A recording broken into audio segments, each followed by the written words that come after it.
Assalamu alaikum. My name is Mubin Malik, and in this lab we have to apply different operators in Verilog and verify them and see how they are actually used. So for the first exercise, these are the questions that we have to evaluate. This symbol represents the NOT, this represents the AND function, this represents OR, this is just a combination or a hybrid of all the functions involved, and in this part E we have to run this code. So this is the implementation of the question I have shown you before. Here this is the name of the module and these are its parameters. This is one input beta for the part E. This is the output alpha and this is the output gamma for part E. So this input represented by B is an 8-bit input that will be used for input of this 67. The code is pretty straightforward. This A is the output and this C, F and Z are also the outputs. The difference is that this is an 8-bit output and this is a 4-bit output.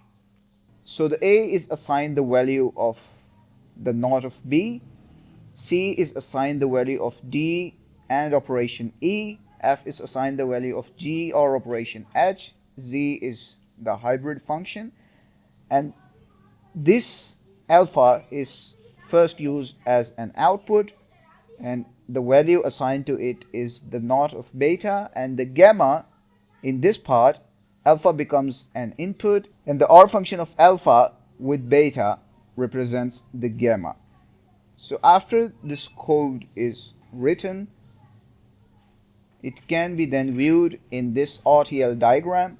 This is the part A and all the other parts can be seen in here, and this is the simulation of the values. So these are the inputs. As you can see, I and in is written with every one of them. 67 was the first input, the second input was given 0 as per the instructions. Now after we have run the simulation, A corresponds to the value of NOT of B. So B was a decimal number, so its NOT is always equal to 0. C was the AND of D and E. So 0 and 1 is also equal to 0. F was the OR of G and H. 1 or 2 is equal to basically 1, which means that some value is at the output. And Z was the hybrid function. Now alpha was the NOT of beta. Beta is 0, so NOT of beta is 1. Alpha, as you can see, has a high logic. And same goes with gamma. Gamma was the OR of alpha and beta. Now 0 or 1 gives the value of 1. So this was the first exercise. The second exercise is pretty straightforward and self-explanatory, as this exercise is about the relational operatives that we have to define the relation in some inputs as greater than, less than, or equal to. So in this exercise we had to run simply this code. In this code we have been told to assign the value of 2 to A, 5 to B, C is given as 2, and D is given as a 4-bit unknown. This X corresponds to the unknown. Now E, F, G, and H are our outputs, so A is less than B. If this condition is true, this will give a value of 1, which corresponds to true. And if any condition is false, it will give out a value of 0, which corresponds to a false statement. Now in this case, where D is less than and equal to A. Now D is an unknown value. It can essentially be greater than A or less than A. It can have any value. So when this statement is run, this gives out the result as unknown. This is the code. As you can see, it is the same code as we have been assigned in the lab. This is its RTL diagram, and this is the simulation. A is assigned as 2, B is assigned as 5, C is 2, and then D is X, which means unknown. Now, 2 is less than 5, A is less than B, so E gives out a value of 1. Now in the F, we have been told that A is greater than B. So if we see in simulation A is 2 and B is 5, so A is not greater than B, so it gives out a false value which is corresponded by 0. Now G was A is greater than and equal to C. So 2 is greater than and equal to C. 2 is not greater than 2, but it is equal to 2, so it gives out a value of 1, and the H gives out the unknown as explained earlier. This lab is about logical and case equalities and inequalities. So this is the symbol of the logical equality. This is for logical inequality. This is for case equality, and this is for case inequality. So what the difference is that the case equality actually checks if the bits are equal or not. The case equality also does the same, but in case of unknown values, the logical equality gives out unknown, gives the result as unknown, and the case equality and inequality gives the result in the form of 0 and 1. This was the exercise that we have to perform, and this is the code that corresponds to this exercise. All the codes are written in the same way as the previous codes. This is the RTL diagram, and this is its evaluation. So A here is 0, 1, 0, 1. B is 0, 0, 1, 0, and C is 0, 0, 0, 1. D is 1, 0, 1, X, and E is 1, 0, 1, X again.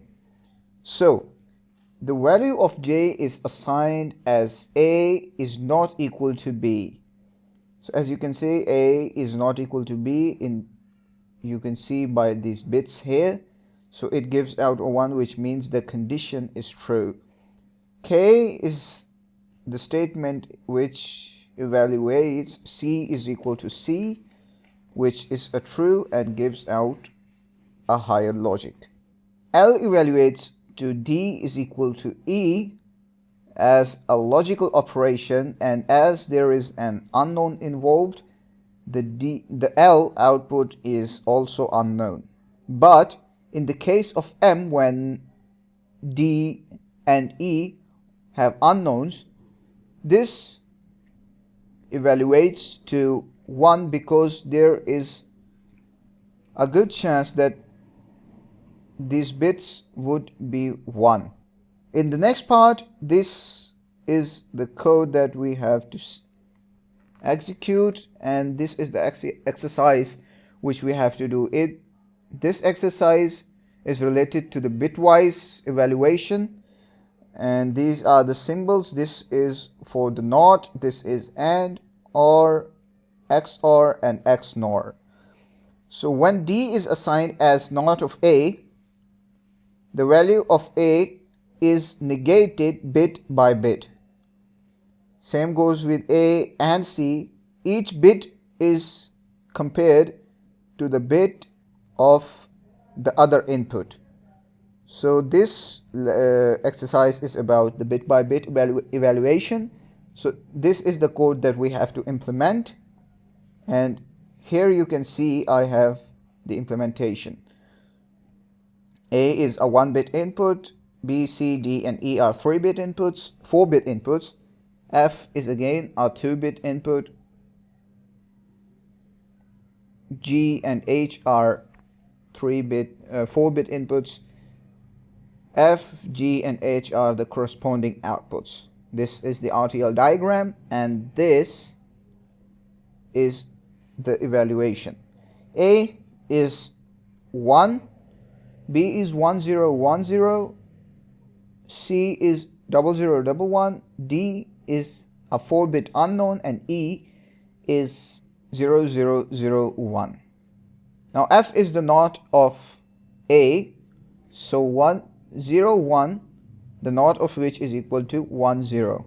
As this G is the XOR operation, so it will give a 1 only when there are different inputs. 0 and 0 are same, so we have a 0 here. 1 and 1 are same, 0 and 0 are same again, and 1 and 0 are different, so it gives a 1 on the most significant bit here.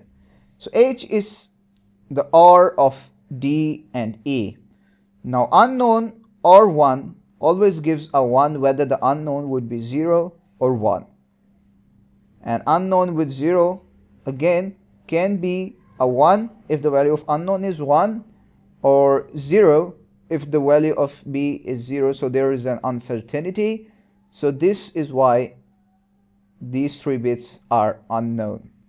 The next part is about the self-bitwise operations, in which the way these operators work is, as you can see, if the number A is 1111, so the AND operation of A will be like this.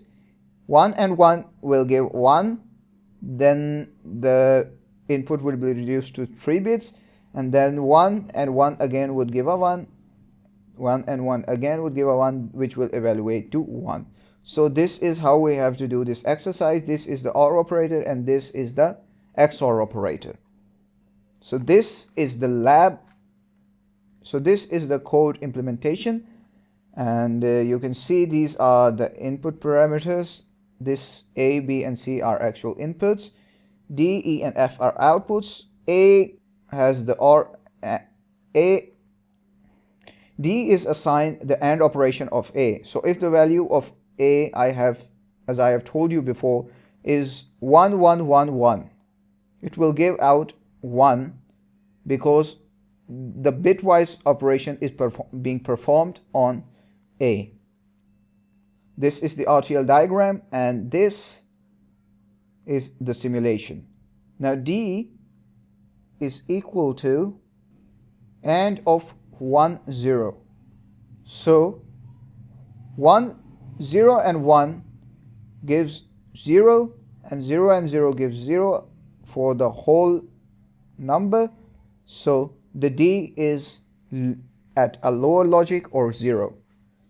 Now E has the OR operation, B has the OR operation, so 0 1 is equal to 1, 1 0 is equal to 1, and 1 1 is equal to 1, which gives the end result at E is equal to 1. Now F is the XOR operation. Yes, you can see here F is the XOR operation. So it is the XOR operation of C. So 1 0 gives a 1, 1 1 gives a 0, and then again 1 0 gives a 1. So this gives the result as a permanent high, or 1. This is the next part of our lab, in which there are 2 inputs and 2 outputs, and this lab is related to the shifting of the bits. This operator is used to represent the shifting, and now this actually means is whatever the bits are of B, they will shift 1 bit towards the right, and this means 1 bit towards the left. This is the RTL diagram of the circuit, and this is the implementation. So this A is represented by these 4 bits, and B is represented by these 4 bits, and B is represented by these 4 bits. Now for C, you can see that the bits have to move towards right 1 digit, so which means this will make it as 0110, which is equal to A, so C gives a high, or 1. Now when the digits are shifted towards the left, this becomes 1000, which is not equal to A, so D is equal to 0. This is the final part of our lab. In this part is actually related to concatenation, which means that bits are joined together. This 4 means that the value of A is joined together 4 times, which means if A is equal to 1, then this C will give 1 1 1 1. So D is equal to B. C B means what the value of C is concatenated, whatever the value of C is, it is concatenated with B on the left and B on the right. This is the RTL and this is the implementation. So A is 1 or high, B is 0 1, C gives 1 1 1 1. This is the concatenated output, and D was a 10-digit number, 10-bit number, so this first here is B. These next 4 digits are representing C, and the next 0 1 is representing B. The left 2 digits have no input, so it are left as 0. So this was our lab 5. Thank you very much. Allah Hafiz.